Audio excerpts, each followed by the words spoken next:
신명기 말씀은 모세가 가나안 땅으로 들어가는 광야 2세대에게 주시는 하나님의 말씀입니다. 모세가 40년 동안 광야 생활을 해줬습니다.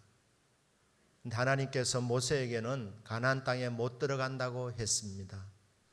정말 들어가고 싶어서 하나님 저 들어가게 해주십시오, 발만 밟게 해주십시오 해도 하나님께서 모세에게 네 사역은 여기까지다 하면서 이스라엘 백성들에게 광야 1세대는 다 죽었는데 광야 2세대들에게 1세대 후손들인 2세대들에게 이제 가나안 땅에 들어가서 앞으로 일어날 일들에 대하여서 말씀을 주고 있는 내용이 신명기의 말씀입니다.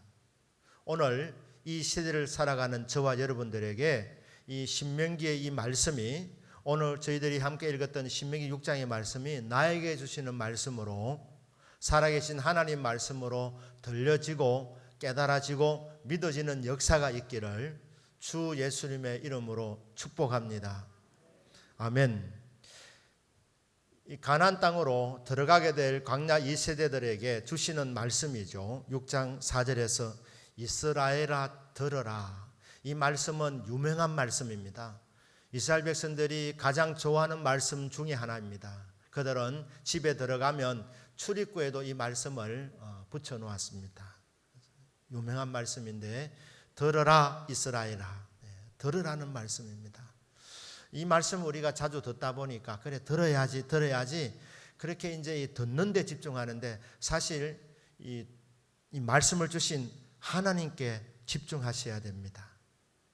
하나님께서 말씀으로 이스라엘 백성들을 찾아오신 것입니다. 그들을 너무 사랑하셔서 앞으로 일어날 일에 대하여서 교훈으로 주신 것입니다.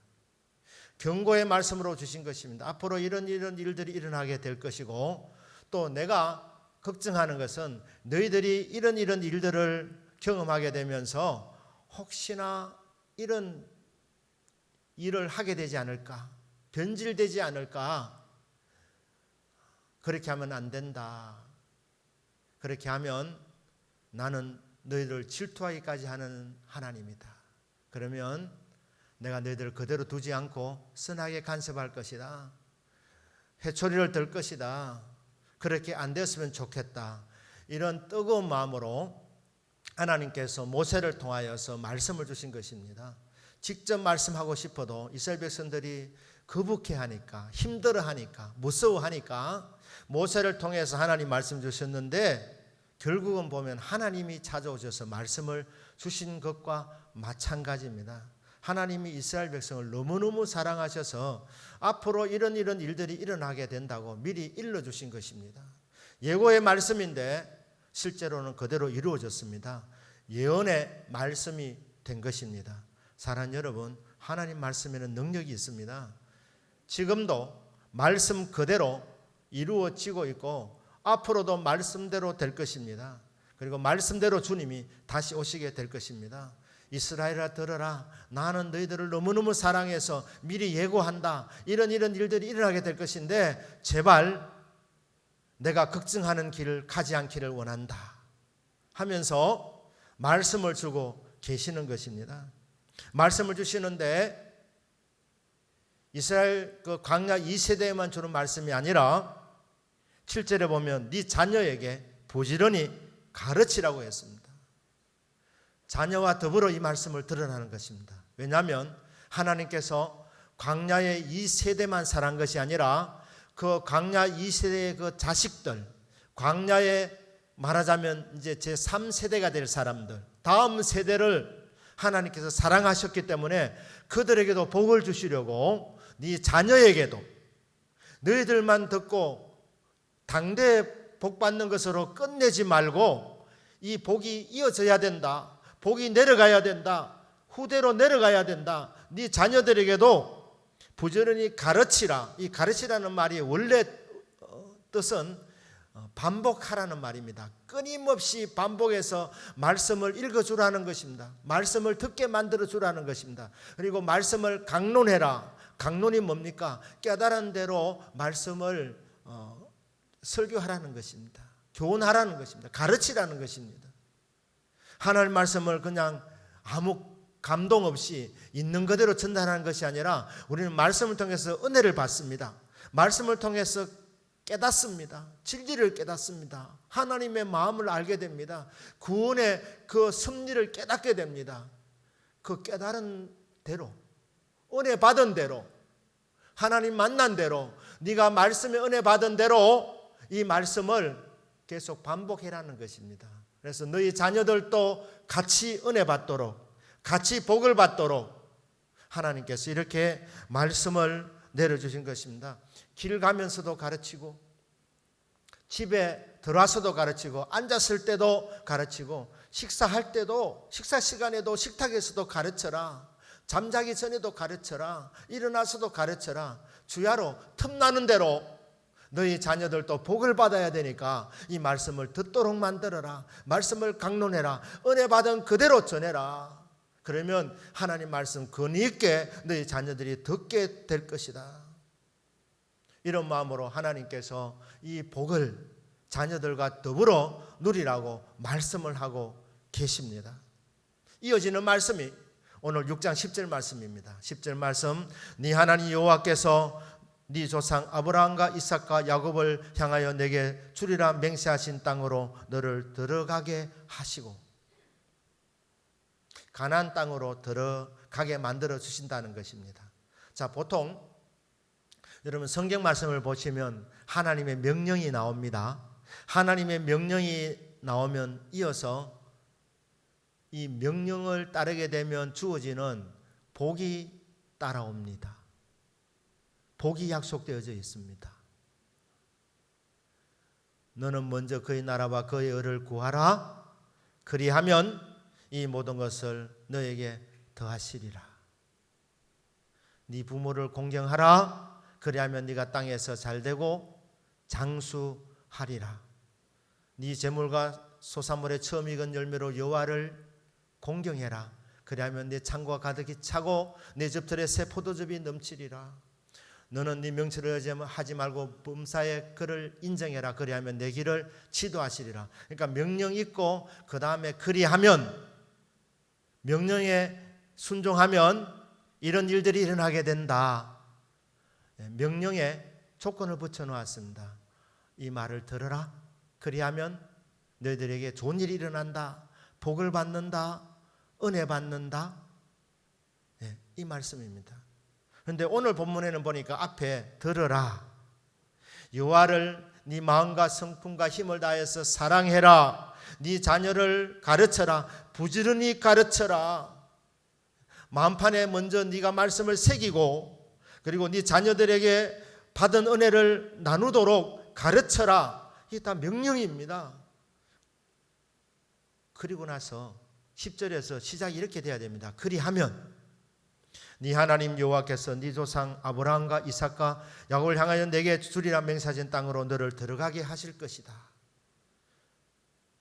이렇게 공식으로 이렇게 주로 되어져 있습니다. 그런데 오늘 본문에는 그리하면이라는 말씀이 나오지 않습니다. 무슨 까닭입니까? 이스라엘 백성들이 가나안 땅에 들어가는 이유는 광야의 이 세대가 말씀을 잘 들어 순종했기 때문에 들어간다고 말씀하는 것이 아니라 이 말입니다. 말씀을 순종하면 좋겠지만, 말씀을 듣든지 안 듣든지 기회는 주시지만, 이스라엘 백성이 순종 잘해서 광야의 1세대는 불순종해서 광야에서 다 죽고, 2세대는 특별하게 순종을 정말 잘해가지고 들어간 것이 아니라 하나님의 신실하신 사랑 때문에 들어간다는 것입니다. 인간의 공로가 아닙니다. 하나님은 신실하신 분이십니다. 저와 여러분이 복을 받는 이유는 기도 많이 했기 때문이 아닙니다. 주일 성수했기 때문이 아닙니다. 말씀을 잘 들었기 때문이 아닙니다. 하나님이 그냥 하나님의 신실하신 그 사랑으로 우리에게 베풀어 주시는 것뿐입니다. 믿습니까? 우리의 공로로 가나안 땅에 들어가는 것이 아닙니다. 약속의 땅에 들어가는 것이 아닙니다. 상관없습니다. 하나님의 신실하신 그 약속 때문에, 하나님은 너무 좋으신 하나님이기 때문에 하나님 믿는 사람은 그냥 하나님이 복을 내려주시는 것입니다. 잘되게 해주시는 것입니다. 교회 처음 나오신 분들 여러분 정말 잘 선택하셨습니다. 뭔가 인생에 좀 안 풀리는 문제가 있어서 뭔가 마음이 괴롭고 고달퍼서 교회로 나오시는 분들 여러분 선택 잘하신 것입니다. 이 교회를 통해서 하나님을 만나게 되면 그 하나님은 좋으신 하나님이기 때문에 여러분이 네 하는 거 봐가면서 내가 복을 주겠다 그렇게 하지 않고 하나님이 여러분 정말 환영하시고 여러분에게 하는 은혜와 복을 내려주심을 믿으시기를 주님의 이름으로 축복합니다. 그게 하나님의 성품에 속한 일입니다. 하나님의 신실하신 성품으로 인하여서 주의 백성들에게 그냥 값없이 공짜로 은혜로 복을 내려주시는 것입니다. 너희들이 순종했기 때문이 아니라 내가 가나안 땅에 너희들을 들여보내는 것은 내가 약속한 약속이 있기 때문이다. 언약이라 그럽니다. 말씀 언자 약속 약자. 말씀으로 이미 약속이 있기 때문이다. 언제 약속했느냐? 너희 조상 아브라함과 내가 약속했다.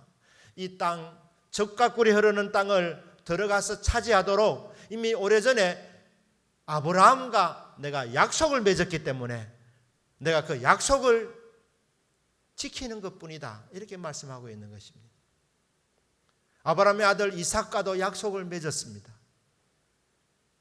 약속의 땅에 거하면 내가 너에게 복을 줄 것이다. 이 약속을 주셨습니다. 이삭의 아들이 야곱입니다. 야곱과도 언약을 맺었습니다. 그러니 하나님께서는 약속하셨기 때문에 말씀하셨기 때문에 그 말씀을 지켜서 이스라엘 백성들에게 복을 주신다는 것입니다. 사랑하는 여러분, 저와 여러분이 복과 은혜를 받고 있는 이유는 우리가 잘나서가 아니라 하나님의 신실하신 말씀 때문임을 믿으시기를 바랍니다. 말씀의 주의 백성들을 돌보아 주시겠다고 약속이기 때문에 내가 너희들을 인도하겠다고 나는 너희들의 선한 목자라고 말씀하셨기 때문에 하나님은 그 약속을 따라서 우리를 이끌어 가고 계시는 것입니다. 광야 2세대에게 모세를 통해 주시는 말씀이 하나님이 그 약속을 지켜서 아브라함과 이삭과 야곱에게 약속했는 그 약속을 지켜서 너희들로 그 가나안 땅에 들어가게 해 주신다는 것입니다. 들어가게 하시고 그곳에서 어떤 일을 너희들이 겪게 되는가?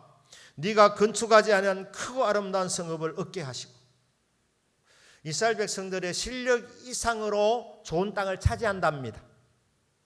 무기도 변변찮았습니다. 군사력도 형편없었습니다. 그런데 크고 아름다운 성읍을 차지하게 하시고 네가 채우지 않은 아름다운 물건이 가득한 집을 얻게 하시고 너희들이 집에 들어가 보면 깜짝깜짝 놀랄 것이다. 집집마다 좋은 가구, 퍼시스 가구로 가득 이렇게 채우고 그리고 각종 보화로 가득한 이런 깜짝 놀라게 될 것이다.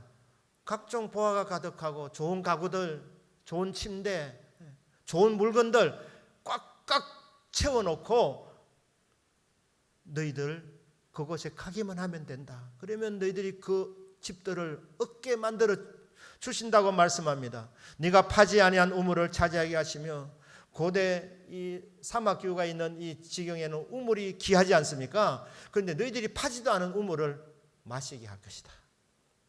차지하게 하시고 네가 심지 아니한 포도원과 감람나무를 차지하게 하사 네가 배불리 먹게 하실 때 젖과 꿀이 흐르는 땅에서 곡식도 먹고 우유도 마시고 버터도 먹고 건포도도 먹고 꿀도 먹고 누리게 해주시겠다. 부유하게 해주시겠다. 그래서 배부르게 해주시겠다. 사랑하는 여러분, 하나님 하시는 일은 이와 똑같습니다. 이스라엘 백성들에만 이렇게 하는 것이 아니라 오늘 이 시대 가운데도 하나님 앞에 나오기만 하면 하나님께서 여러분을 맞아주시고 구원해 주시고 치유해 주시고 여러분들 노력한 것 이상으로 넘치도록 먹고 배부르게 먹고 마시게 만들어 주시는 것은 하나님이 그런 하나님이기 때문에, 신실하신 하나님이기 때문에, 우리를 끝까지 책임져 주시는 목자이시기 때문에 하나님이 그냥 말씀에 따라서 너희들을 선대해 주겠다, 복되게 만들어 주겠다, 누리게 만들어 주겠다, 믿음으로 하나님 주시는 은혜와 축복 넘치게 받아 누리시는 저와 여러분의 믿음이 되기를 주 예수님의 이름으로 축복합니다. 아멘. 그런데 여기까지는 누구나 다 경험하게 되는 일입니다. 이스라엘 백성들이 여기까지 경험했는데 그때 너희들이 조심해야 된다는 것입니다. 잘 될 때, 응답받은 이후에, 복을 받은 이후에, 하나님 살아계시는구나, 내 병을 고쳐주시는 하나님은 치유의 하나님이시구나, 하나님은 구원의 하나님이시구나, 하나님은 나에게 세상이 주지 못하는 평강을 주시는 평강의 왕이시구나 경험했다 이 말입니다. 복을 받았습니다. 응답받았습니다. 하나님의 역사를 체험했습니다. 그때 조심하라는 것입니다. 그때 잘 나갈 때 조심. 응답받은 이후에 관리가 중요하다는 것입니다. 너희들 조심해야 된다. 12절에 너를 애굽 땅 종되었던 집에서 인도하여 내신 여호와를 잊지 마라. 네가 잘나서 들어간 것이 아니라 그것으로 인도하신 여호와를 잊어버리지 마라. 네가 살게 된 것, 네가 복을 받은 것, 인생의 의미를 깨닫게 된 것, 새로운 삶을 살게 된 것, 복을 받은 것, 그것은 하나님의 은혜라는 것입니다. 너를 인도하신 여호와, 그 하나님을 잊어버리지 마라. 네 하나님 여호와를 경외하며 그를 섬기며 그의 이름으로 맹세할 것이니라. 너희는 다른 신들 곧 네 사면에 있는 백성의 신들을 따르지 마라. 가나안 땅에는 신들이 많았습니다. 이스라엘의 하나님 여호와 하나님은 유일하신 하나님, 하늘 아래 땅 위에 여호와 하나님 같은 존재는 없습니다. 하나님 한 분만이 예배의 대상, 하나님 한 분만이 신앙의 대상입니다. 그런데 가나안 땅에는 신들이 많았습니다. 다 가짜입니다. 여호와는 여호와 하나님, 유일하신 하나님 한 분밖에 존재하지 않습니다. 근데 이제 이 가나안 땅 들어가면 가나안 땅에는 신들이 많습니다. 이 신들이 무엇을 주느냐? 쾌락을 준다고,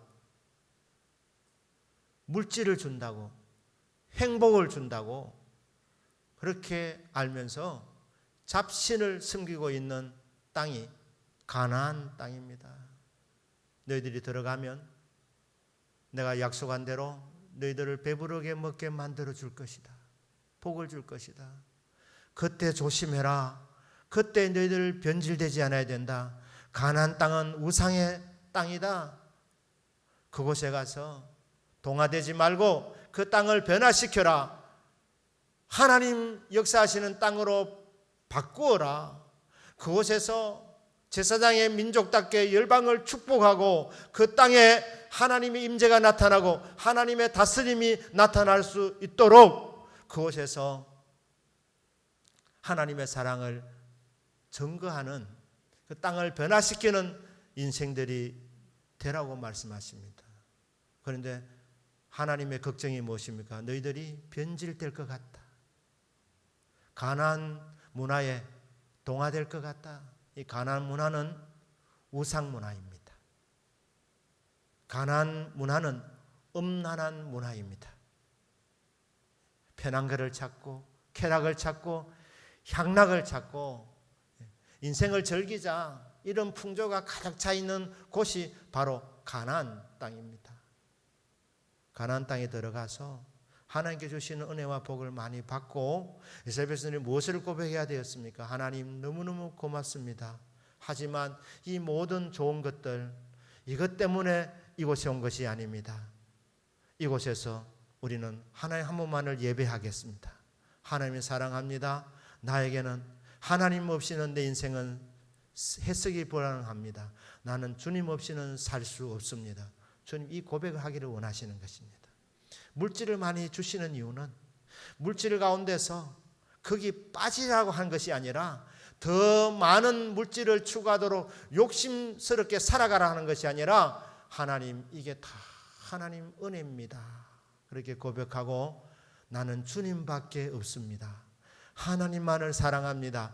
이 고백을 하기를 주님은 원하셨던 것입니다. 그래서 하나님이 테스트 하시는 거예요. 인간 같으면 준비 안 된 것 같으면 안 줄 텐데 분명히 배반할 건데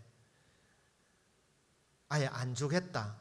이게 세상 사람들의 계산입니다. 그러나 하나님은 상관없이 하나님은 신실하신 분이기 때문에 하나님은 복의 근원이시기 때문에 하나님은 좋으신 하나님이시기 때문에 하나님을 찾는 자, 하나님을 나오는 자 모두에게 은혜와 복을 내려주십니다. 받으라는 거예요. 그러나 그 이후에 진짜 그때부터 본격적인 신앙생활이 시작되는 겁니다. 하나님이냐 물질이냐, 하나님이냐 세상이냐. 저와 여러분은 하나님을 선택하는 복이 있으시기를 주 예수님의 이름으로 축복합니다. 하나님이 이렇게 경고하셨는데 예고하셨는데 진짜 그대로 이루어졌습니다. 이스라엘 역사 가운데에 이스라엘 백성이 가나안 땅에 들어가서 정복했습니다.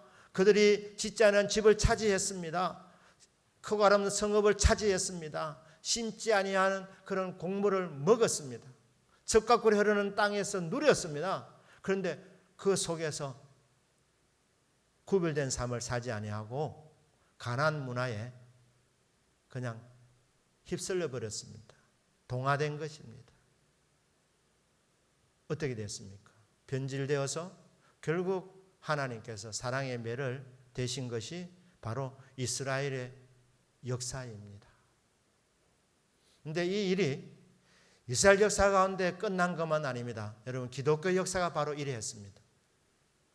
사도 바울이 선교하는 중에 한 번은 환상을 보았는데 유럽으로 건너가서 복음을 전하라는 이런 성령의 계시를 받았습니다.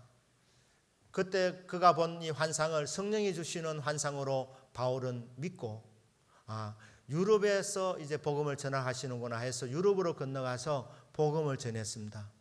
그런데 신기하게도 유럽에 복음이 전해졌을 때에 유럽이 구원받았을 뿐 아니라 하나님께서 유럽에 경제적인 복도 주셨습니다.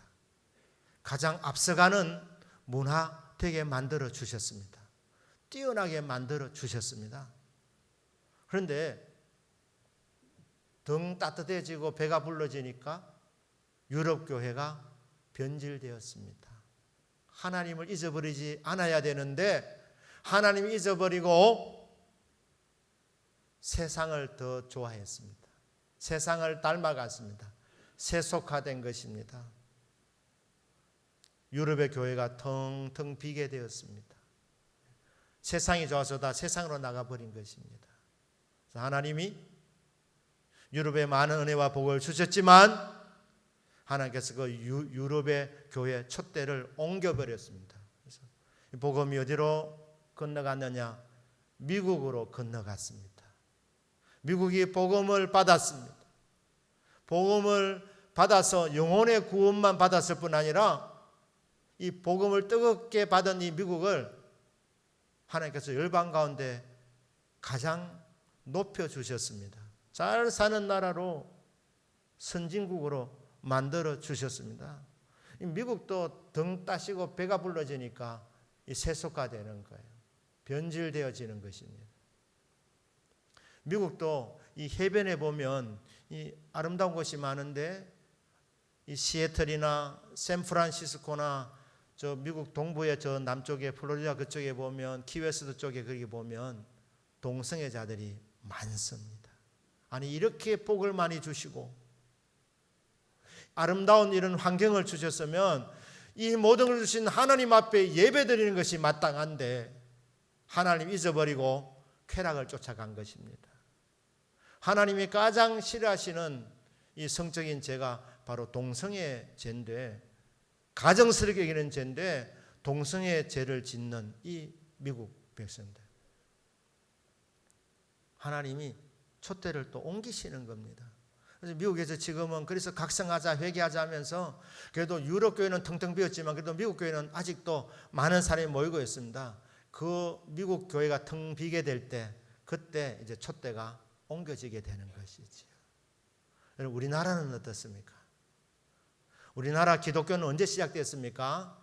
1885년 4월 5일 부활주일 날 언더우드 아펜젤러 두 선교사님, 한 분은 장로교 선교사님이고 한 분은 감리교 선교사님이 제물포항, 그러니까 지금 인천입니다. 인천에 발을 디뎠습니다.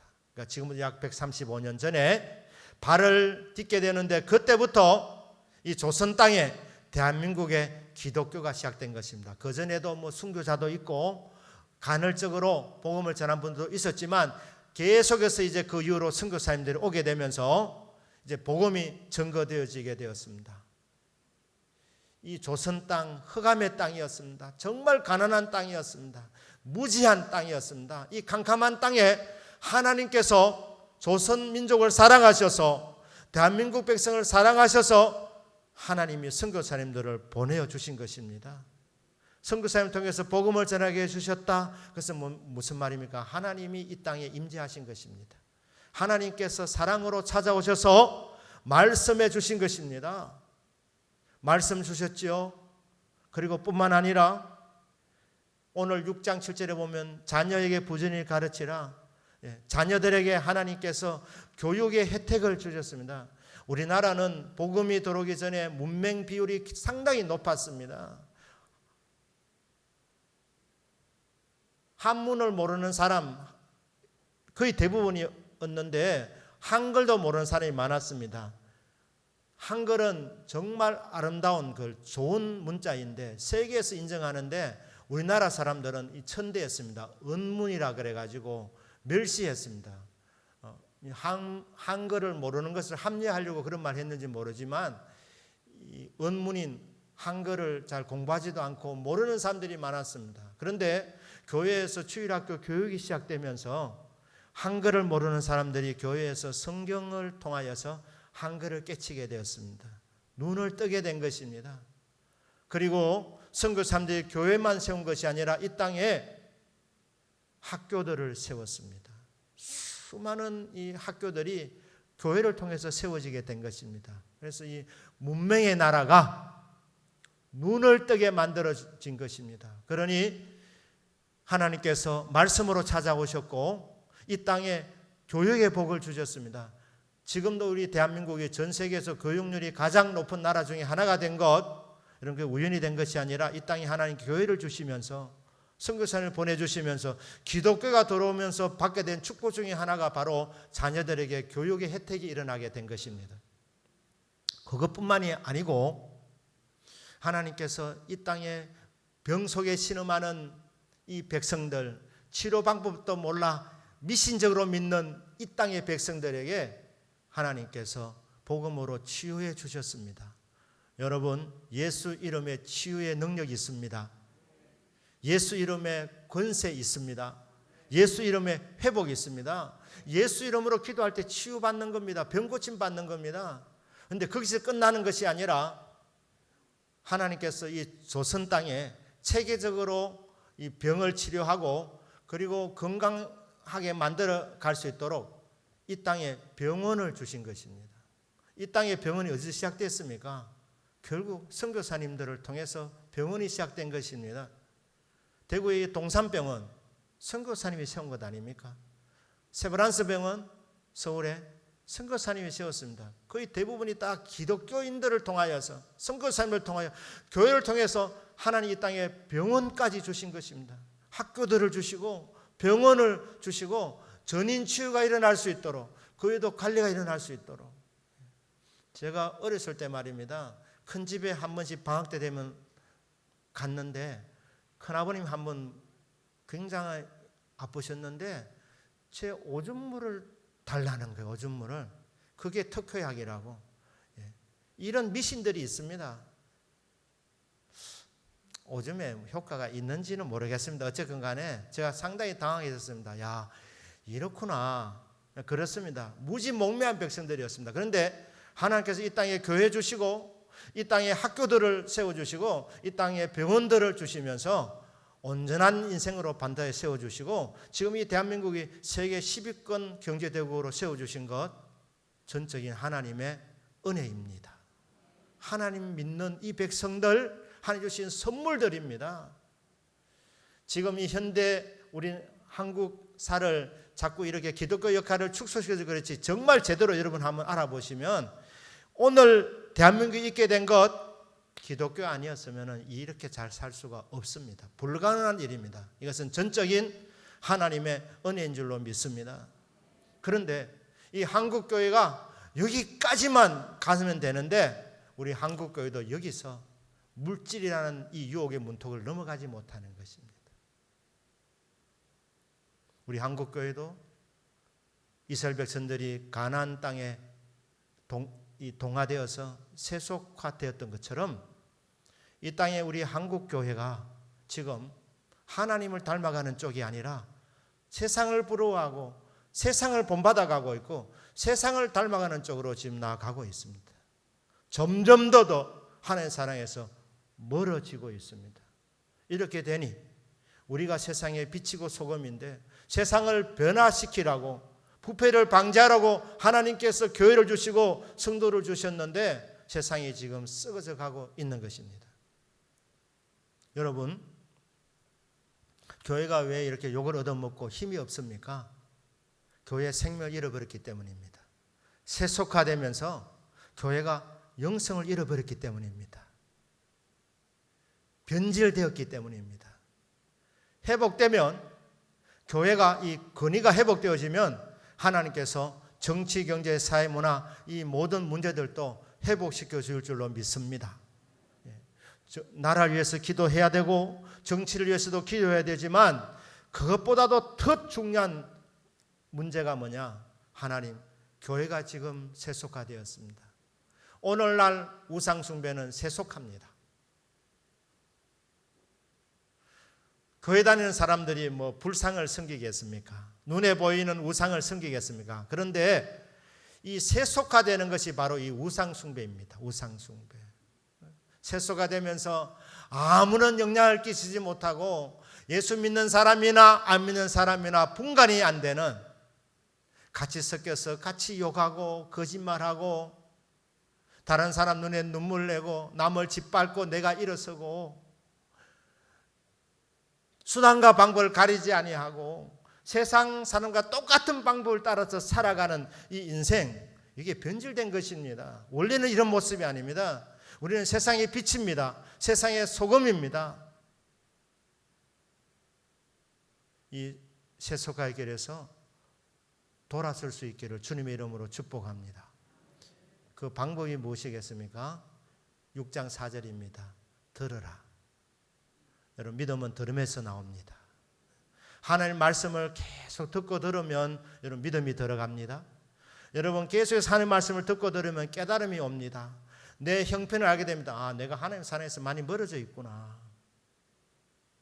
하나님 쪽이 아니라 지금 세상 쪽으로 많이 나가 있구나.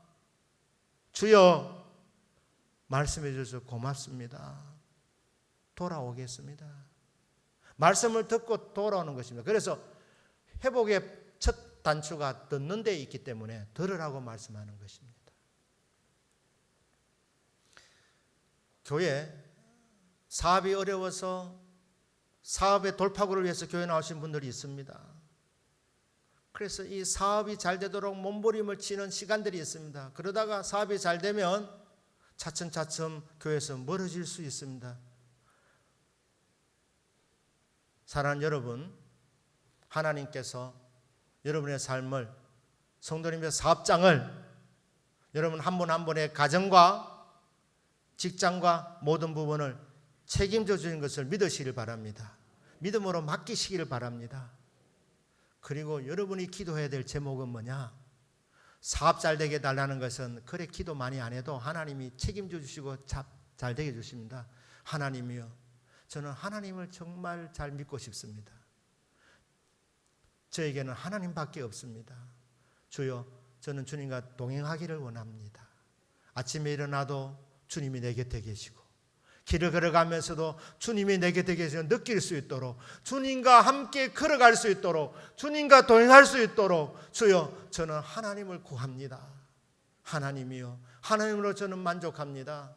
주님 말씀합니다. 가나안 땅에 너희 들어가서 만족하도록 다 주겠다, 배부르게 만들어 주겠다. 그런데 왜 만족하지 못하느냐? 왜 더 물질을 구하느냐? 나를 구해야 되지 않겠느냐? 나와 동행하기를 구해야 되지 않겠느냐? 예배자로 살기를 소원해야 되지 않겠느냐? 이렇게 묻는 것 아니겠습니까? 사랑하는 여러분, 하나님은 주님 앞에 나온 여러분들을 부욕해 만들어 줄 줄로 믿습니다. 치료해 줄 줄로 믿습니다. 복의 복을 넘치게 부어줄 줄로 믿습니다. 그때에 조심하시길 바랍니다. 하나님 배반하지 마시길 바랍니다. 하나님 잊어버리지 마시길 바랍니다. 주여, 첫사랑 이거 잃지 않게 하여 주십시오. 누구보다도 일평생 주님을 사랑하는 인생이 되게 하여 주십시오. 끊임없이 주님을 사랑하고 주님 예배하고 이렇게 인생길을 걸어가는 사람에게 하나님은 여러분의 인생, 여러분의 사업장, 여러분의 자녀들, 여러분의 개인의 삶, 직장생활, 학교생활, 교회생활, 사회생활 다 책임져 줄 줄로 믿습니다. 그래서 돌아오라는 거예요. 하나님 말씀을 듣는 일에 우선순위를 두라는 것입니다. 그래서 여러분 최소한 주일 성수 하나님 앞에 약속하셔야 됩니다. 중요한 사업상 만나야 될 사람 예배 시간하고 겹치게 되면 여러분 교회를 선택하는 것입니다. 왜? 말씀을 들어야 되기 때문에. 말씀을 들어야 살기 때문에.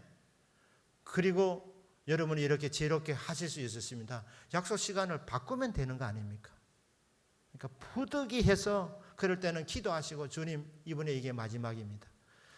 제가 상대방에게 말할 것입니다. 나 이제 예수 믿는다고. 예배 드려야 된다고.